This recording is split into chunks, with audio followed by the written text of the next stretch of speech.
Fala pessoal do YouTube, seja bem-vindo a mais um vídeo. Nós hoje estamos aqui para falar para você de algo muito novo em termos de labirintite e tontura, mas que pode fazer total diferença se você tiver uma compreensão. Eu me refiro à tontura posicional perceptual persistente, que a partir de agora nós vamos chamar de TPPP. É algo recém-descrito na literatura de otorrinolaringologia. E eu tenho certeza que você vai entender esses detalhes dessa doença e poder ajudar a você mesmo, a seu pai, algum amigo ou alguma pessoa da terceira idade que você tenha grande afeto e estima. Então vem comigo entender, mas antes de tudo já clica aqui embaixo e se inscreve no canal e ativa as notificações naquele sininho. Também não se esqueça de curtir e aproveitar nossas redes sociais, Instagram e Facebook, e ficar a par de todo o conteúdo que eu tenho para te dar, claro, visando sempre qualidade de vida, bem-estar, através do equilíbrio e da postura do seu corpo. Então vem comigo entender o que é TPPP.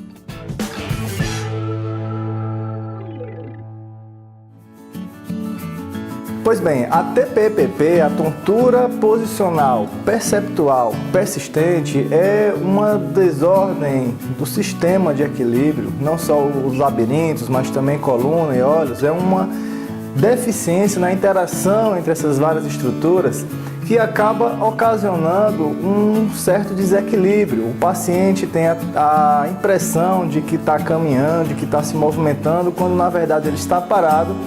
E às vezes tem a sensação de que o corpo está sempre instável, uma instabilidade que faz ele ter medo de caminhar, ter medo de fazer atividades físicas, de estar em locais mais altos, simplesmente por achar que pode cair e se machucar.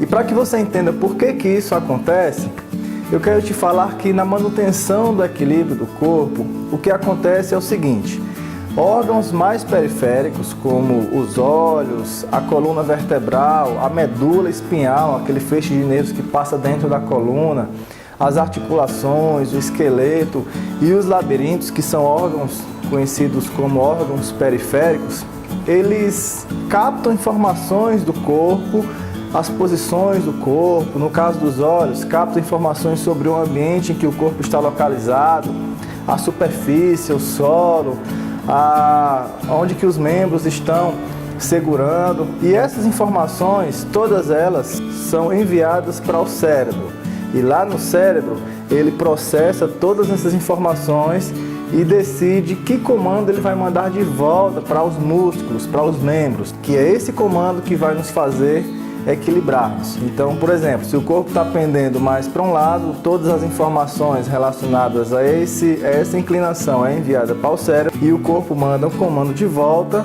falando que tem que contrair mais a musculatura desse lado de cá. Se está inclinado mais para trás, é preciso contrair a musculatura da coluna, é preciso a cabeça girar um pouco para o outro lado, para que isso ajude o corpo a manter o seu centro de gravidade e não cair, não desabar. O que acontece é que se percebeu com o passar do tempo que a decisão do cérebro depende também das crenças que a pessoa tem. As crenças é um conjunto de informações que nós vamos arquivando na nossa mente com o passar do tempo. Então, para que você entenda o que é crença e a influência dela na manutenção do equilíbrio, eu quero te dizer que quando nós nascemos, como quando somos criancinhas, alguns estímulos nós nunca captamos antes. Então, digamos que quando muito pequeno, eu nunca tenha passado pelo estímulo de entender como é a consistência de um objeto. Então, ao tocar no objeto, por exemplo, esse pincel, a primeira vez, isso gera um estímulo neurológico que é encaminhado até a minha mente, até o cérebro, e a partir desse primeiro contato vai ficar gravado informação sobre a temperatura desse pincel, a consistência dele, até mesmo o som emitido quando eu toco nele. E essa informação que fica arquivada na minha mente é conhecida como crença. Daqui para frente, toda vez que eu apenas enxergar esse objeto, já vai ter uma informação na minha mente de qual é a sensação que ele vai causar no meu corpo.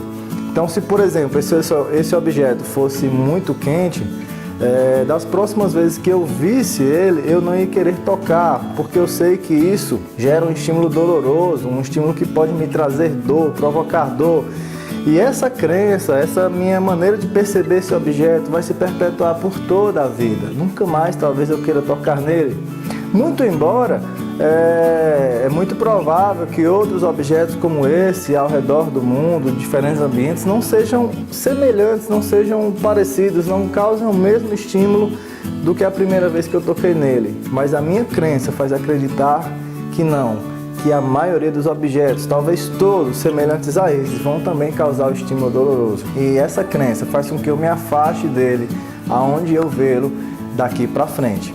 Então as crenças também influenciam a tomada de decisão do cérebro sobre o comando que ele vai mandar de volta para a manutenção do equilíbrio. Então vou te falar na prática como é que isso acontece.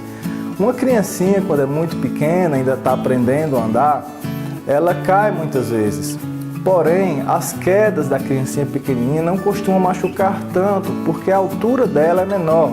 Então, ao cair no chão, a força exercida nos punhos, nos ombros, até mesmo na cabeça, se sofrer um trauma, não vai ser tão grande a ponto de causar um dano, um sangramento, uma dor muito forte. Por isso que a criança não tem medo de cair, ela se arrisca mais, ela é mais imprudente e o cérebro não leva muito em conta as crenças armazenadas, porque sabe que o que as crianças sentiu até o momento não foi suficiente para trazer nenhum dano, nenhuma dor. Já no caso dos adultos e principalmente as pessoas na terceira idade, cada queda gera um dano maior. Cada queda pode fraturar um membro, um braço com mais frequência, uma perna, ou mesmo causar uma coisa grave, como um traumatismo craniano. E isso faz o idoso, principalmente, ter mais medo de se arriscar, ter mais medo de cair quando sofre com algum desequilíbrio ou tontura. Então, como é que surge a TPPP? Tudo começa, na maioria das vezes, com alguma desordem dos labirintos. A VPPB, que é a mais comum dela, a síndrome de Meniere, são desordens que você tem a chance de observar em outros vídeos aqui no canal, mas mesmo depois de ficar curado dessas desordens, os idosos principalmente continuam com desequilíbrio, continuam com medo de ficar de pé, de se arriscar, porque foi gravada uma crença durante o período de acometimento dos labirintos, uma crença de que ele é uma pessoa desequilibrada, que o seu corpo é instável. E mesmo ficando melhor da desordem labiríntica, ele ainda se percebe como sendo alguém desequilibrado e instável. E é isso que nós chamamos de tontura posicional perceptual persistente. Enquanto não forem mudadas as crenças do paciente referente à sua estabilidade corporal, enquanto não for vencido o medo, ele não vai melhorar do desequilíbrio. A todo momento ele vai ficar tremendo, vai ficar instável, mas não porque esteja sendo acometido por uma desordem morfológica ou fisiológica do seu corpo, e sim meramente por a influência de suas crenças no seu equilíbrio do corpo. E é algo novo na medicina, mas nós já temos uma noção de que isso é muito frequente. Cerca de 10% dos idosos sofrem com a TPPP. E você já deve ter imaginado que para melhorar dessa desordem, não só devemos tratar os fatores, as doenças do labirinto e dos olhos e dos membros, como osteoporose, por exemplo, mas é preciso principalmente ter foco no tratamento das crenças dos pacientes.